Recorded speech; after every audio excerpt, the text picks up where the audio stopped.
Now, when Congress returns, it will likely take up a new energy bill. Clean Skies has been bringing you updates on provisions on which could be a new renewable fuel standard for the increase of prospect of getting energy from feedstocks and, interestingly, algae.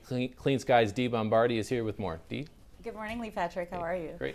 Well, that's right. The Obama administration has made it very clear that it wants renewable fuels in the national portfolio. One source the Energy Department is cultivating is algae. For some, algae are simply pond scum or seaweed.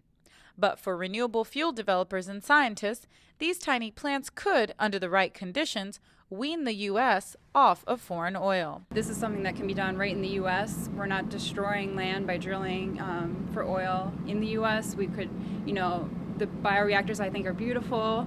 We could grow the beautiful green bacteria, and it would really displace a lot of oil dependency. Kelsey McNeely is a PhD candidate at Princeton University. She presented a paper this week in Washington to the American Chemical Society.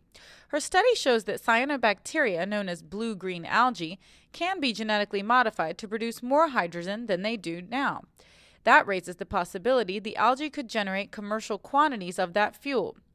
Other research involves developing algae with more oils to replace petroleum in diesel and other conventional fuels. Here's how it works. Algae are cultivated using UV rays and sometimes adding CO2. The algae are then harvested, the oils extracted, and the rest dried and crushed. The result? 70% can be animal feed and 30% becomes biofuel. They can be grown anywhere from hot springs to the Arctic Circle, so you can find a strain that'll grow in anything. Most biodiesel is produced using soy or canola oil, which is harvested annually. McNeely says algae grows 24/7, faster than any other feedstock.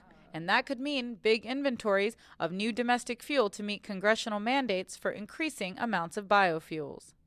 The Obama administration is spending millions of dollars on algae research.